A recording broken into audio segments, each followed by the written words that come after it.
What's up, guys? It is Sunday, January 26th. The daughter went to a photo shoot, so I am off for daddy duties. Daughter goes to work, daddy goes to play poker. That's how it works, right?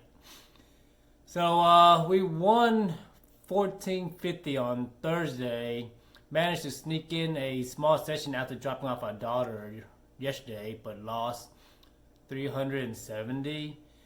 So we are now 5-15 for the session win rate, and we are up a little bit under $1,400.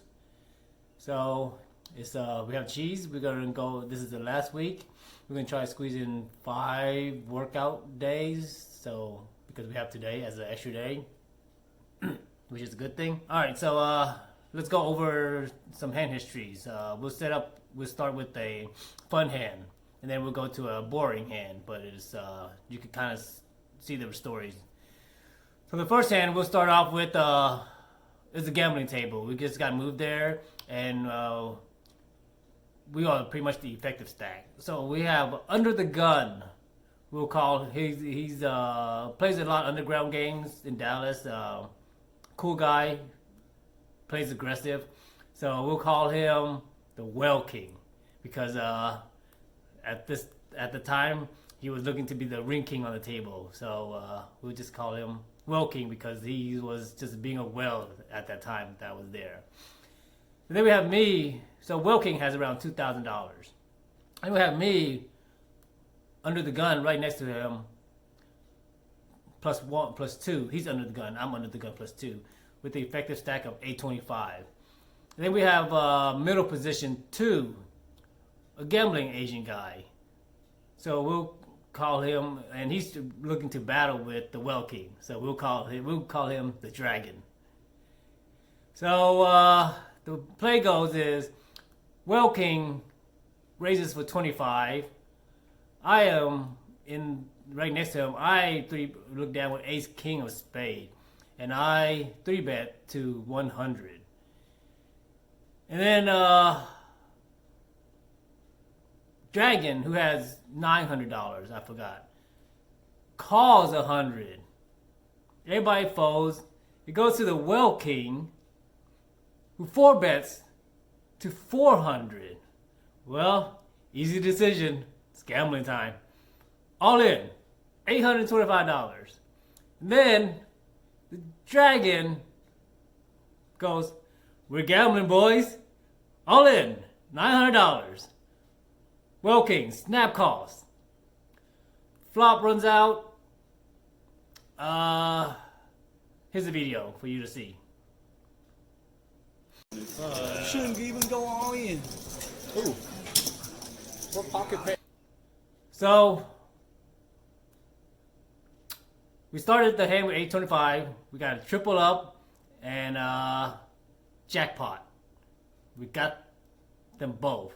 Got the WhaleKing and the Dragon being in one shot. That's it, right? We are the Ocean King. So that was the fun hand. So let's go to the more boring hand. So we'll set it up, right? I am in MP1 with around $600. In the hijack, we have a guy that's trying to be cool, wearing a Deadpool beanie, this kind of playing poker. You can tell he's a somewhat thinking player. We'll call him Homie. And then in the button, Homie has $650. Then in the button, we have an elder gentleman. So we'll call him Elderman. He has around $700. So the action is, I look down to me. I have 3 of spades, 3 of clubs in the middle position, 1. So I limp. And then Homie limps. And then Elderman bets to $35. Well, when an Elderman bets, his ranges are broadways and big cards, right? Rarely do they ever raise with small pairs. So I call, and Homie calls. Flop comes Ace of Heart, Jack of Clubs, 5 of Spade. and the pot is now $110. I check, homie checks, and to my surprise, Elderman checks. Well, definitely don't have an ace now. Turn comes the 9 of hearts. So I check, homie checks, and Elderman checks again. So this is kind of weird. So the river comes a 7 of spade.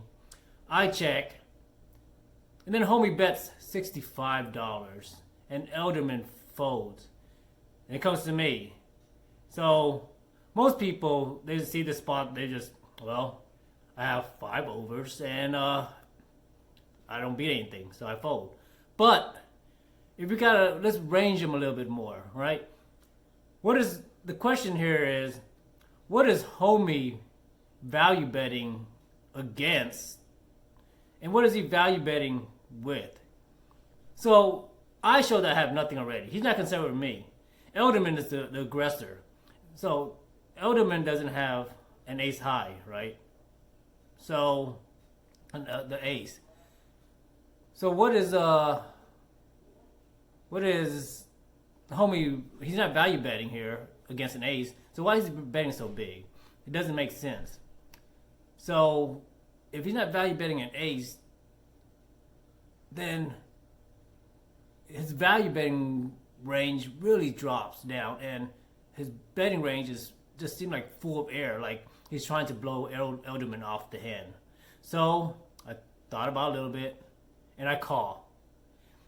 And homie shows king of spade, jack of clubs for airball. And so we scoop a $220 pot with pretty much 6 pair, but gotcha, homie. But the reason is that we have to think about what homie is thinking, right? Our perceived range and Elderman's perceived range is weak, so we know that homie knows that. So it's a whole new level where homie knows what we have, so he's betting us off. But if we want to beat homie, we have to be a higher level. We have to know what he's thinking we have. Like, I know you know I have this. So because I know you know I know, so therefore we know what he that is mostly full of air. I hope that makes sense. The reason I brought these hands up is because poker isn't, the winnings and losses in poker isn't determined by the big hands that you see with the big swings. It's determined by the ability to pick these small spots in the second hand. Because in that second hand, we won around over $200 that we shouldn't have. And if we go by the win rate of $50 an hour at 2.5 is a top tier rate, then we pretty much picked up 4 hours of work that we shouldn't have by just being more observant and more perceptive and being able to read opponents better. So I hope that these hands motivate you. The second one more than the first, to be more attentive and to watch out and fight for the small pots, because that's what determines whether you're a winner or a loser, not the big pots that people gamble on and just flip. Ace king versus queens, set versus nut flush draw, top 2 versus bottom set. Those hands flip back and forth, but the small pots is what determines whether you win or lose long term. It's at the gym for our first day of the week.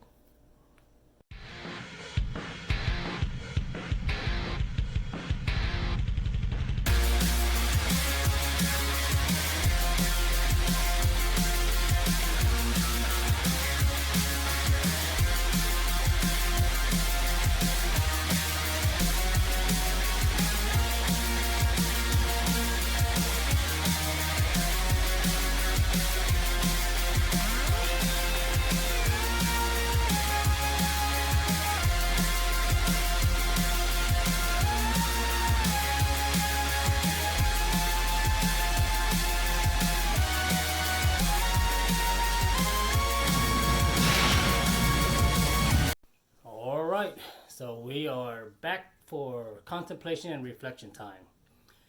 So today we'll kind of backtrack a little bit because it builds on top of what we talked about last week. So what's the point of all this, right? Why do we do the things that we do every day? And what are we doing it for? Well, if we break down it all comes down to pretty much the same thing. We are trying to remove or eliminate or alleviate suffering while trying to prolong, increase, or elevate our joy, happiness, and pleasure. That's everything that we do revolves around those objectives. So, but let's look back at what exactly is suffering. Let's look at it in more details, right? We're not talking about the physical suffering. That's a given. What we're talking about is the mental suffering, the pain, the anguish that we go through mentally when certain things happen. So let's look at the poker table to kind of try to gain some insight on suffering. When do we suffer at the poker table? Well, obviously when we lose a hand. But why do we suffer when we lose a hand? Well, when we lose a hand, there's a sense of loss has been imprinted on our mind.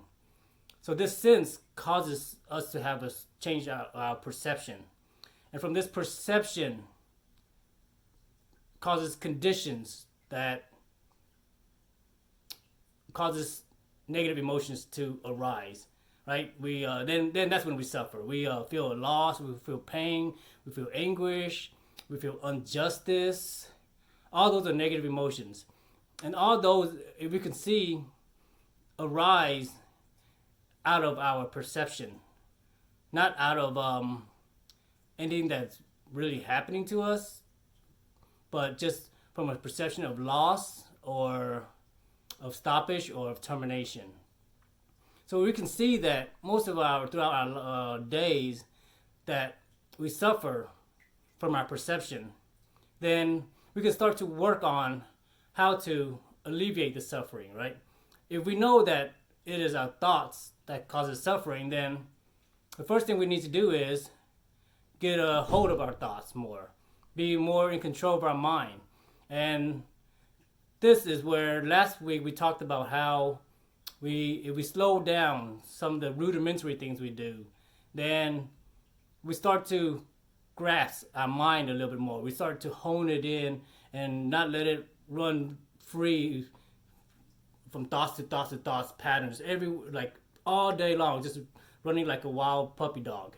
So we need to hone it in and we need to focus. And when we can do that, then we can start to see things clearer. We can start to see that most of our suffering is actually self-inflicted because we couldn't control our thoughts. And if we could then direct our thoughts in a different direction, then we could start to alleviate the suffering, remove the suffering, and be more happy. So these are not stuff external things that you have to depend on. All these are internal processes that if you build upon, you can be the master of your domain. You can be in charge of your own happiness and your own joy. And even when there are negative conditions that causes negative emotions to arise, you're able to perceive that. And then you are able to eliminate that because you see what's going on, right? In order to fix a problem, you have to know the problem. And so by perceiving, we go from I don't know to I know. And that's a very important stage. We'll continue to break this down, but that's the topic of the day. I hope that a lot of things I'm telling you is not really new knowledge. These are all old knowledge that you already deep down have a sense and know. But what we're trying to do is give you different angles and perspective of seeing this knowledge so that you can be more insightful and understanding. But even then, none of this really helps you until you start putting into practice from day one.